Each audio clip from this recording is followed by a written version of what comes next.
Hello YouTube lovers, कशा आहात? मजेत ना? चला तर रेसिपीकडे वळूयात. 2 टोमॅटो घेतलेले आहेत मी, 1 कांदा घेतलेला आहे, 4-5 लसूण पाकळ्या घेतलेल्या आहेत, कोथिंबीर घेतलेलं आहे, 1 इंच आल्याचा तुकडा घेतलेला आहे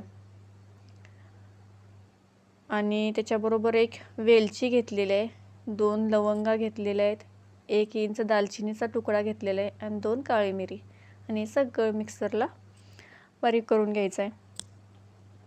त्याच्यानंतर मी कढई ठेवलेलं आहे, त्याच्यामध्ये एक 3 ते 4 चमचे तेल घातलेलं आहे आणि ही पेस्ट त्याच्यामध्ये घालून घ्यायची आहे.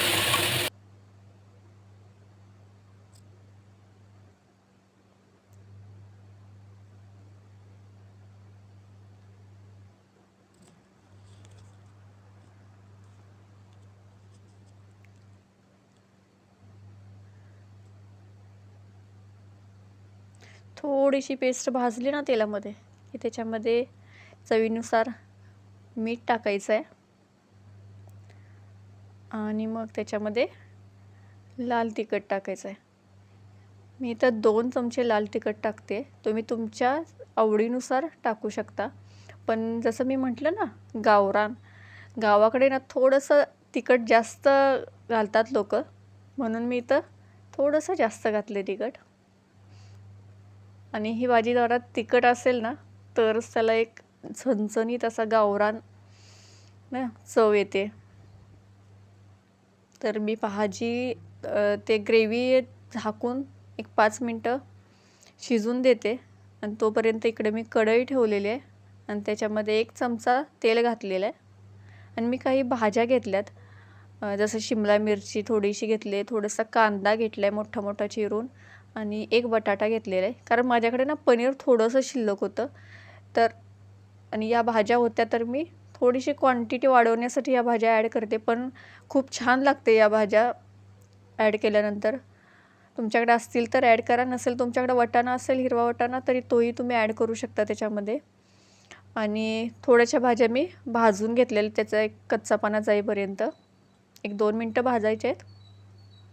आणि इकडं आपली ग्रेव्ही छान भाजलेली आहे अगदी तेल सुटेपर्यंत आणि या भाज्या आता मी त्याच्यामध्ये ॲड करून परतून घेते. तर गावाकडे ना ते फ्रेश क्रीम बटर वगैरे नाहीत घालत, म्हणजे आमच्यात तरी नाहीत घालत, कारण त्यांना एकतर आयते वेळ अवेलेबल होत नाही आणि झालंच तरीसुद्धा त्यांना या पद्धतीनेच केलेली भाजी खूप छान लागते, कारण ही एकदम चमचमीत आणि झणझणीत तयार होते, तर खूप मस्त लागते. आणि त्याच्यामध्ये पनीर ॲड करून घ्यायचं आहे आणि गरम पाणी. तुम्हाला जेवढी ग्रेव्ही जशी पातळ किंवा घट्ट जशी हवी असेल त्या ह्यानं तुमच्या आवडीने तुम्ही पाणी याच्यामध्ये घाला कमी जास्त.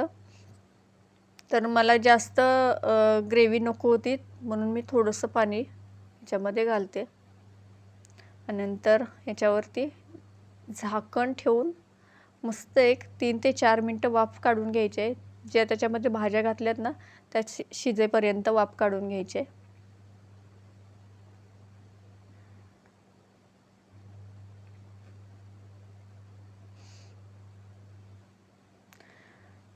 आणि थोडीशी ना मी कसुरी मेथी ॲड करते.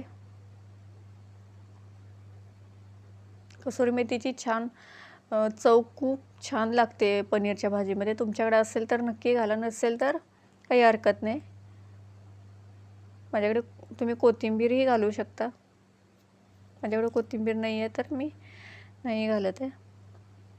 आणि आता इथं मस्त भाजी तयार झालेली आहे, मस्त चमचमीत झणझणीत खूप छान भाजी लागते. एकदा नक्की करून बघा आणि आपल्या चॅनेलला लाईक शेअर आणि सबस्क्राईब करा.